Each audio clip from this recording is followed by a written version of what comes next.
everybody, it's Dick here. I'm out on the Grom. I'm out riding with my buddy who has yet to earn a nickname, despite us riding together on and off for the past, I think, 4 or 5 years. He briefly had a nickname during the pandemic, and then he's rescinded that nickname. I give veto power to people and their nicknames, but maybe I'll just refer to him by his real name and bleep it out, or fill it in when he does earn a nickname. Everyone earns a nickname with me. He seems to be nickname resistant. Anyway, he has the... maybe... maybe he has earned a nickname. He has the distinction of being the first person in Europe to crash a new live wire motorcycle. So maybe his name is Livewire. I'll have to run it by him. It might be a bit sensitive.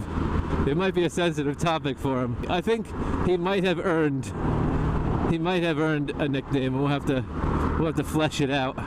But anyway, he's on his Triumph Scrambler 900, which has been his dream bike for a very long time, and a couple years ago he finally picked one up.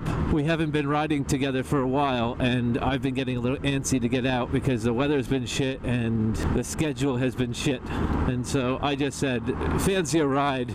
He's pretty good at saying yes most of the time. We're gonna go get lost. It's been absolutely terrible with the weather this late winter, early spring here in London, and so I am fairly confident that we are going to find some flooding today on the roads we're heading towards.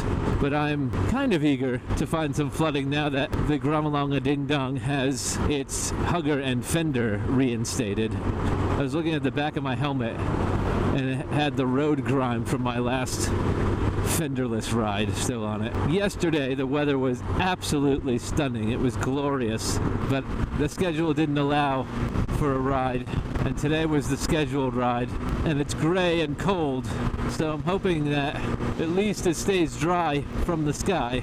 But it was good because, you know, the Honda reliability is one of the reasons why I wanted to get a mini-moto, a little Gromalonga Ding Dong, because I park this out front and I forget about it until I want to or need to ride it. Put the key in, turned the key, battery came on, pushed the ignition, engine turned over. There are a number of bikes in the fleet where it's, if you forget to put it on a trickle charge and you think you're going to go out for a ride, sometimes your plans are quashed, where you got to do a bump start or a jump start or whatever it is. Just adds to the inconvenience or that formality I was talking about, that pre-planning. The freedom of motorcycle isn't as free as people think, because it just takes a lot of maintenance, preparation, and forward planning in order to experience that freedom.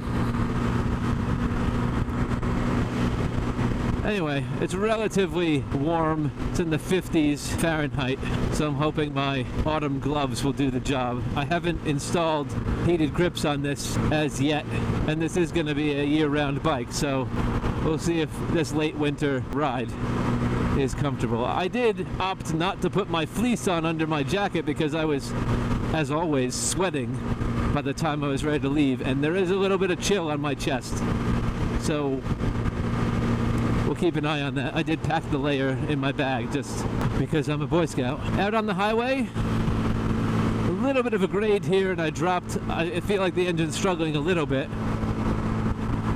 56, 57, 59 miles an hour.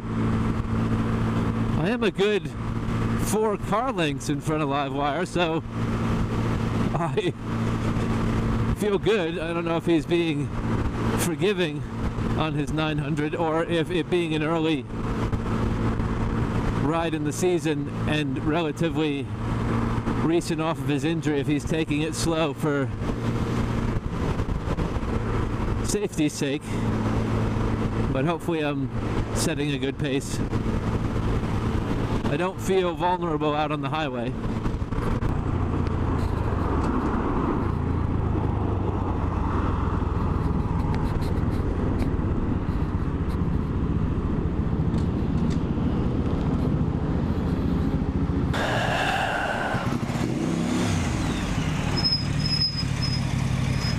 I'll do air first and you fill up.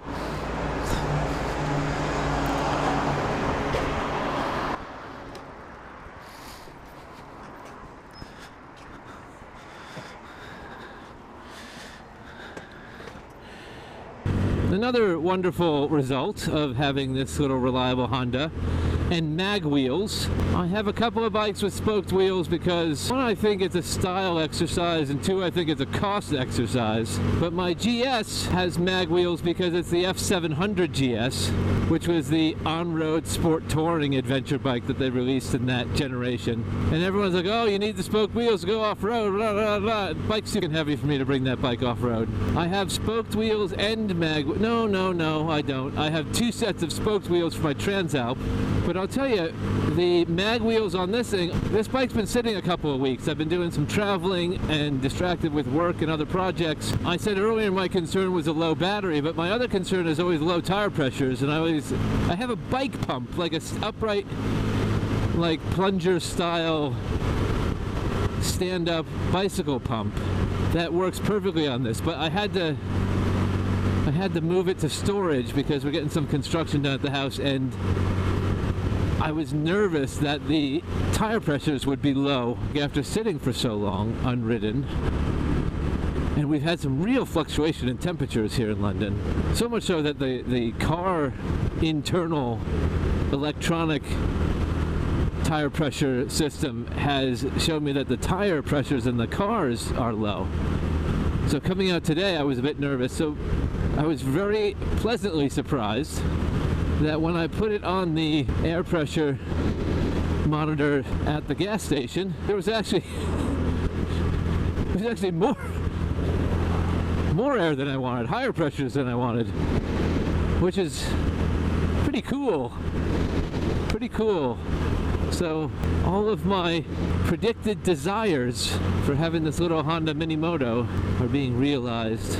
I did not put on another layer, so I'm pushing my luck a little bit with the temperature, because outside of London, I notice, even just kind of outside the M25, there's about a 7 to 10 degree, if not 12 degree difference when you get out here into the trees. So I'm feeling a bit chilled, but I'm pushing my luck a little bit.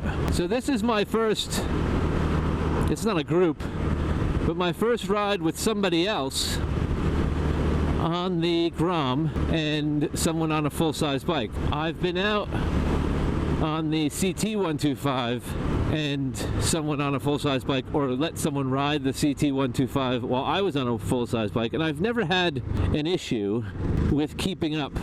I'm either really patient with someone on a lower powered bike, or I'm able to thrash the lower powered bike to keep up with someone who might be less considerate than myself, though I don't tend to ride with inconsiderate riders, so I should note that. This is my first time out on the Grom. I've been out on the mutt with people on full-size bikes, and I found that I've had to thrash it a bit. I don't feel like I have to thrash it a bit now. I am the one leading the ride, so there is that advantage, so I don't really know if they're just bored back there.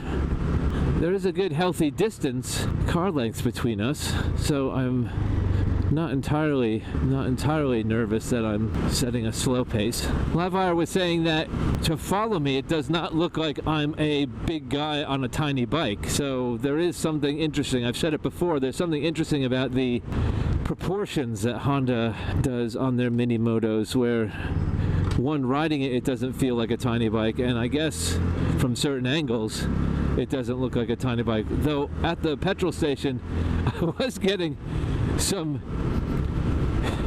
quizzical looks from an old lady who got out of a car, and she was kind of looking at me like, did your motorcycle get shrunk in the wash? There was kind of an odd double take. I haven't noticed it before, but the suspension is a bit rough coming down this road.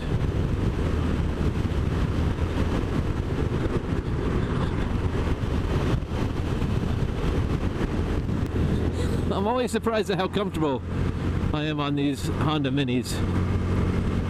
Alright, buddy. Let's see if you can maintain speed up the hill.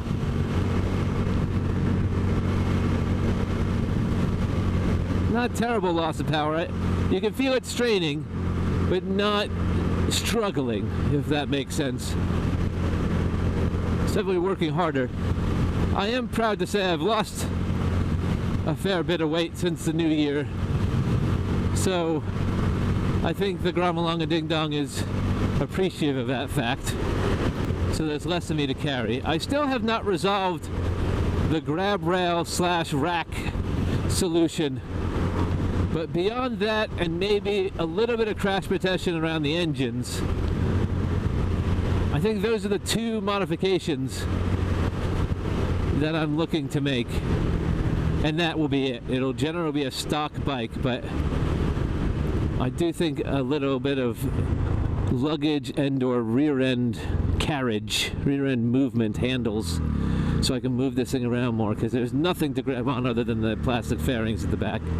I do imagine that this being a city bike and a daily bike and an errand bike, that someone somewhere is going to knock it over, and I'd like to keep the shiny bit shiny for as long as I can.